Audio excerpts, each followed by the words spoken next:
안녕하세요. 눈팅만 하던 이 게시판에 제가 글을 쓰게 될 줄은 몰랐네요. 저는 5개월 전 결혼 약속한 사람과 파혼한 29살 여자입니다. 지금 생각하면 더 진행되기 전에 빨리 파혼하길 너무 다행이란 생각이 들 정도로 시어머니 될 뻔했던 그분 생각만 하면 몸서리가 처지네요. 신상 문제도 있어 많은 이야기들을 다 풀어 쓸 순 없고 딱 그 남자와 예비 시모와 있었던 일들만 써보겠습니다. 주작이라고 하실 분들도 있으실 텐데 실화 맞고요. 이 글을 쓰는 이유는 세상에 이런 몰상식한 사람들도 있다는 걸 많은 사람들에게 알려주고 싶었어요. 전 남친은 저보다 4살 많았어요. 당시에는 너무도 다정하고 성실했던 남친이라 딱히 흠 잡을 것도 없어 보였어요. 아무리 제가 결혼 생각이 별로 없었다고는 해도 20살 철없는 연애할 나이는 아니었기에 상대 부모님 노후 준비나 재정적인 문제도 잘 살펴보긴 했었죠. 그런 점에서 역시 별 문제 없는 남자였습니다. 남친 집에 인사 갔을 때도 저는 시어머니 될 분께 좋은 인상을 받았었거든요. 참고로 남친은 중학생 때 아버지가 돌아가셨습니다. 남친에게는 홀어머니에 남동생 하나 있었어요. 남친은 아직 독립하지 않은 상태였고 저는 전근으로 인해 남친이 살던 지방으로 혼자 이사 온 상태였죠. 그러다가 만나서 연애한 거고요. 예비 신부가 저희 결혼 생각 있다고 말씀드리니까 그러시더라고요. 나는 아들네한테 별 간섭하면서 살고 싶지 않다. 자기들끼리 잘 살면 그만이지. 요즘이 예전처럼 시집살이 시키는 시대도 아니고 말이야. 그렇게 쿨한 면모를 보여주셨어요. 그리고 신혼집에 대해 이야기하다가 당시 예비 신모가 그러셨거든요. 시골에 땅이 있긴 한데 개발 예정이라 땅값이 오르고 있다고. 그걸 당장 팔면 신혼집은 해줄 수 있으나 손해이니 나중에 팔아서 저희 준다고 하시더라고요. 제가 그 말을 철석같이 믿은 건 절대 아니었고 그냥 말씀만이라도 너무 감사했어요. 그런데 이어 말씀하시는 어머님 말씀에 좀 놀랐습니다. 어머님이 갭 투자 목적으로 매매해서 갖고 있는 17평짜리 빌라 하나가 있는데 신혼집을 거기로 들어오면 안 되겠냐고 하시더군요. 요즘 집값도 비싼데 굳이 나가 살지 말고 내가 세주는 빌라에서 마침 내년에 사람 나간다니까 그때 들어오면 딱이겠네. 거기서 살면서 청약 부지런히 넣고 있어봐. 괜찮은데 당첨되면 내가 그때는 땅을 팔아서라도 돈을 좀 해줄 테니까. 응? 어머님이 말씀하신 그 빌라는 시댁이랑 걸어서 거의 2분 거리였어요. 어머님 댁은 아파트였고 그 길 건너 빌라 골목에 있는 집이었어요. 왕복 4차선 도로에 횡단보도 하나만 건너가면 되는. 어머님 말씀만 들으면 거의 반합가나 마찬가지인 것 같은 느낌? 그랬습니다. 괜히 딴 데 돈 쓰지 말고 거기 들어와 살으라고요. 저는 좀 당황스럽긴 했지만 생각해 본다고 말씀드리고 저희 부모님께 이 얘기를 말씀드렸더니 어머니가 특히 반대하시더라고요. 우리도 돈이 없는 것도 아닌데 적당히 서로 돈 부담해서 처음부터 그럴듯한 아파트 들어가 살았으면 좋겠다고 하셨거든요. 저희 엄마 입장은 신부인 저희 쪽이 집값을 조금 더 부담하더라도 제가 괜찮은 아파트에서 시작하길 바라셨습니다. 저희 부모님이 단칸방에서 시작하신 후 자수성가해서 지금 50평대 자가 아파트에서 살고 계시는데 결혼 초에 너무 힘들었던 기억이 있어서 딸인 저는 그런 고생을 안 했으면 하는 바람이셨어요. 물론 17평이 작지는 않지만 어머님은 시댁이랑 너무 가까운 것도 그렇고 게다가 그렇게 가깝게 살아야 하는 거라면 시어머니가 어떠신 분인지 제대로 좀 알고 이래저래 조금 더 고민한 후 결정하길 바라셨어요. 하지만 예비 시모의 입장은 강경했습니다. 신혼부부가 뭐하러 처음부터 좋은 아파트에서 사냐는 것입니다. 나중에 아이 생기면 그때 옮겨도 늦지 않고 정 집이 너무 좁다 싶으면 바로 옆에 시댁 아파트가 있는데 거기에서 같이 살다시피 하면서 애 키우면 서로 좋지 않겠냐는 입장이셨어요. 그런 의견 충돌 때문에 남친이랑도 조금씩 다퉜고 이 결혼 정말 진행해도 되나 하는 생각이 스물스물 들 때였어요. 예비 시모가 할 말이 있으니 저만 따로 봤으면 좋겠다며 제 직장까지 찾아오셨습니다. 부랴부랴 일 정리하고 급하게 내려갔더니 어머님이 제 차에서 얘기하자고 하시더군요. 제가 카페로 모시겠다고 하니 버럭 화를 내시면서 곧 결혼할 애가 이렇게 돈을 물쓰듯 펑펑 써야 되겠니? 급한 일이다. 잠깐 얘기만 하면 되니까 어서 차에 타. 이러시길래 기분이 굉장히 상한 채로 차에 탔습니다. 예비 시모가 서둘러 말씀하시더군요. 앞서 말했던 어머님이 세 주고 있다는 17평짜리 빌라에서 세입자가 조금 급하게 나가게 되었다네요. 당장 2달 뒤에 나가게 되었다면서 저희 보고 그 집에 빨리 들어오라고 결혼을 재촉하시더라고요. 그 집 비워놔서 뭐해. 어차피 결혼할 거 빨리 혼인신고하고 들어와라. 응? 괜히 또 다른 세입자 들였다가 타이밍 안 맞아서 붕 뜨면 어떡하니. 어머님, 아무리 그래도 갑자기 그렇게 결혼을 하라고 하시는 건 요즘은 혼인신고 먼저 하는 것쯤은 일도 아니야. 그리고 이렇게 서로 집까지 다 왕래했는데 결혼한 거나 마찬가지지 뭐. 이렇게 된 거 빨리 상견례 잡고 날짜도 잡고 어서 결혼식 올리자. 어머님, 집 때문에 그러시는 거면 그냥 다른 세입자 받으세요. 사실 저희 결혼에 대해 더 이야기도 해야 하고요. 만약 결혼을 진행하게 된다면 저희 보금자리는 알아서 구해볼게요. 둘 다 직장도 탄탄한데 대출이라는 방법도 있고요. 무슨 놈의 대출이야, 대출은. 빚이나 갚아가면서 결혼 생활 하라고? 그건 말도 안 된다. 예비 신모가 갑자기 버럭 화를 내며 무슨 일이 있어도 저희가 그 집에 들어와야 한다고 하시더군요. 이유는 아들 결혼하는데 지원해줄 돈이 없기 때문이시랍니다. 그게 무슨 말이냐고. 지원 안 해주시면 안 해주시는 거지. 꼭 어머님 집에 들어가야 할 이유는 또 뭐냐고 제가 되물었어요. 거의 처음으로 말대꾸 비슷하게 한 것 같습니다. 그 전에는 어머님 기에 눌려서 거의 내내거렸거든요. 지금 생각하면 너무 바보 같긴 하지만 그땐 그랬습니다. 그랬더니 예비 신부가 하시는 말이 집 하나는 해줘야 너도 나를 시애미 취급할 거 아니냐. 요즘 애들 영악해서 시부모가 뭐 안 해주면 대번에 무시한다고 하더라. 어머님, 무슨 그런 말씀을... 그리고 니들 생각해서 하는 말이야. 괜히 돈 쓰지 말고 엄마가 그 집 쓰라고 할 때 써. 거기서 돈 많이 모아서 집 사서 나가면 되잖냐. 응? 시댁도 근처고 얼마나 좋아. 어머님, 근데 저 오빠랑 조금 더 결혼에 대해 얘기를 하고... 아니, 대체 무슨 얘기를 또 한다는 거야. 그만 질질 끌고 다다음 달에 들어와. 응? 뭐 가전 가구 살 것 있냐? 우리 아들 방에 있던 침대랑 내가 장롱 하나 어디서 얻어다 줄 테니까 그거 쓰고, 응? 어머님, 어떻게 신혼살림을 그렇게 해요? 저는 새살림으로 하고 싶지 중고 싫어요. 그리고 오빠 침대 그거 슈퍼싱글이잖아요. 어머님, 그러지 마시고 저희가 그냥 알아서 얘기 끝낼게요. 어떻게 그러니? 이게 다 돈 버는 방법이야. 네가 어려서 몰라서 그래. 아무튼 얘기를 좀 들어봐.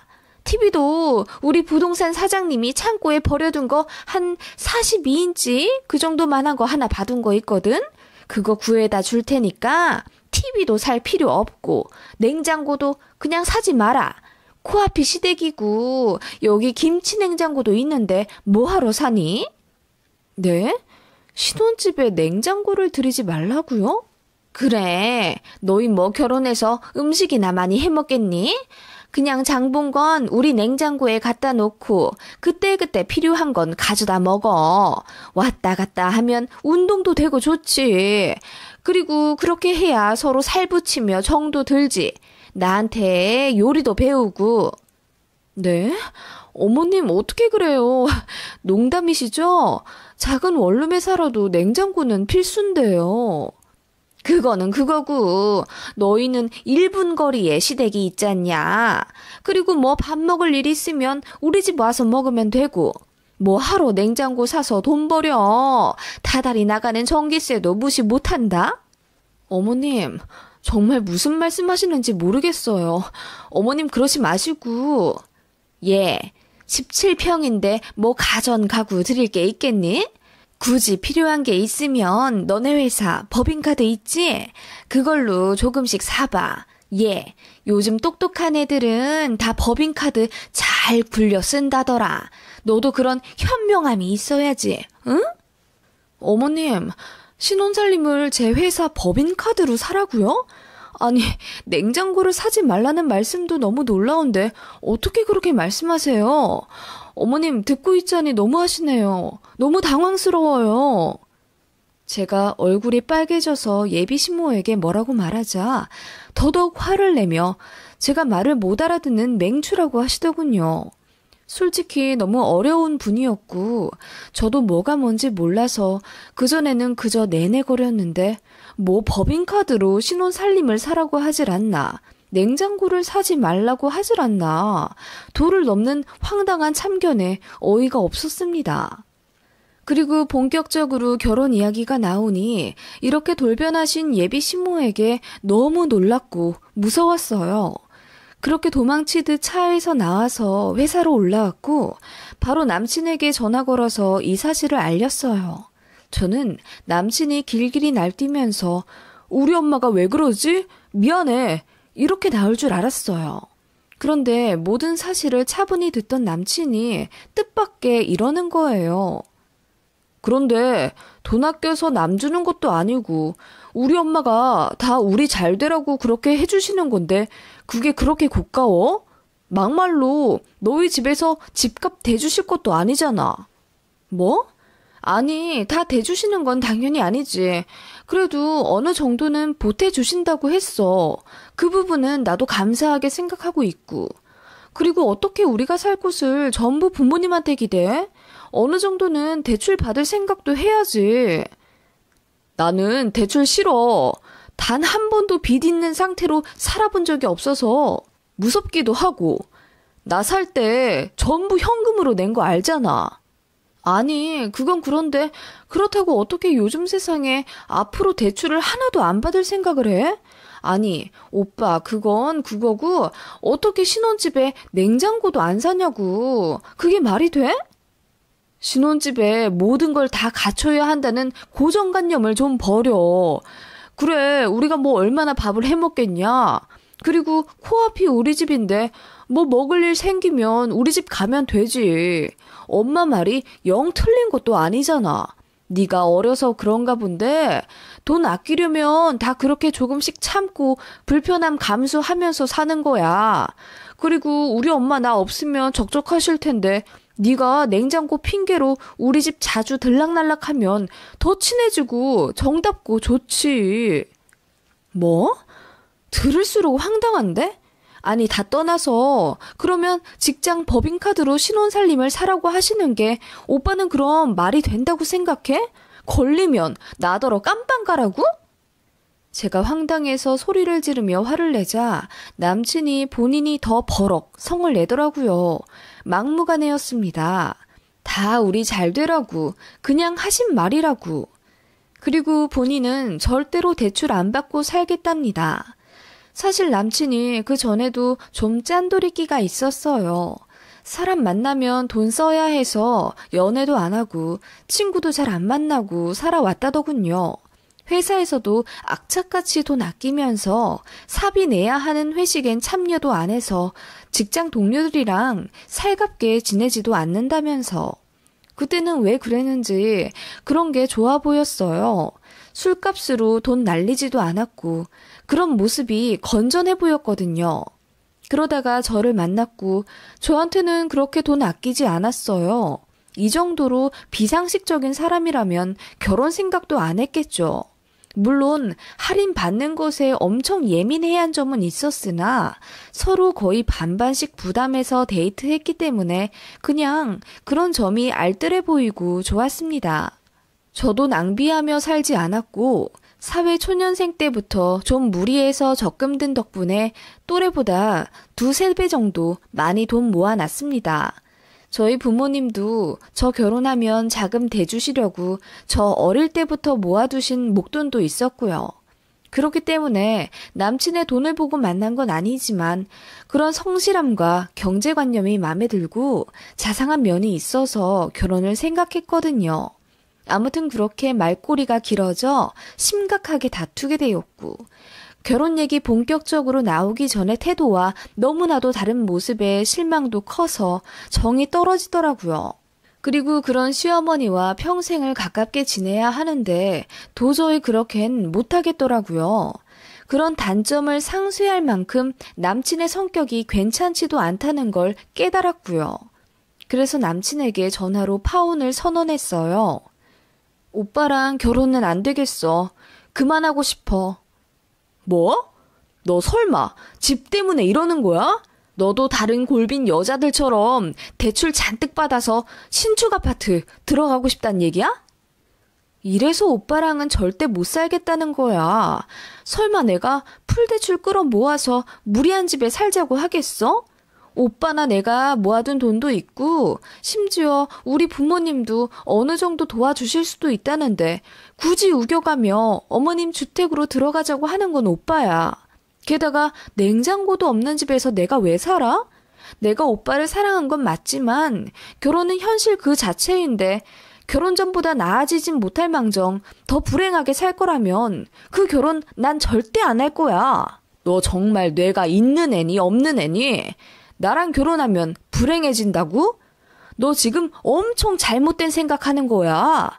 우리 집 시집 오면 아끼고 아껴서 10년, 20년 후에는 남들보다 훨씬 부자가 될 텐데 신혼 때 잠깐 힘든 거 그걸 못 참고 남들처럼 돈 펑펑 쓰고 싶어 한다니. 네가 참 한심하다.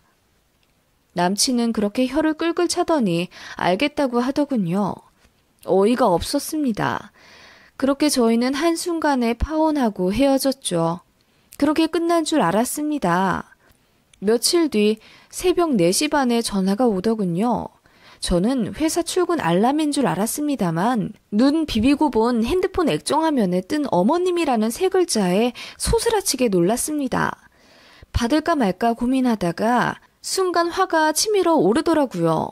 지금이 몇 시인데 전화를 다 하나 싶어서요. 받아서 무슨 소리 하시는지 드러나 보자 싶더군요. 통화 버튼 누르자마자 벼락같이 호통치는 소리에 잠시 귀청이 떨어져 나갈 뻔했습니다. 네가 뭔데 파혼을 하자 말자 하냐? 어? 지금 몇 시인 줄 아세요? 새벽 4시 반입니다. 너 진짜 후회할 거다. 응? 그리고 너 때문에 그 집 다른 세입자들이 타이밍 놓치고 아까운 새만 날리게 됐어. 네가 책임져라. 네? 제가 책임지라고요? 그게 무슨 말씀이세요? 네가 이렇게 파혼할 줄 알았으면 그 집에 바로 다른 사람 세줄 걸 그랬잖니. 네가 책임지고 다른 세입자를 구해놓거나 아님 나한테 이렇게 손에 끼친 거 전부 위자료로 내놔라. 네? 위자료요? 저희 결혼도 안 했는데요? 결혼 얘기가 나왔으니 이렇게 된 이상 혼인 빙자 사기지. 고소하려면 고소할 수도 있어. 어디서 되먹지 못한 게 들어와서는. 네, 고소하세요. 마음대로 하세요. 제가 이런 한 장 뱉어야 하는 상황이면 두 말 않고 드릴게요. 대신 저도 무고죄로 고소할 겁니다. 파혼했다고 위자료요? 제가 어이가 없네요. 헛소리 하실 거면 전화 끊으세요. 저 출근해야 하거든요? 저는 그렇게 내뱉고 전화를 끊었어요.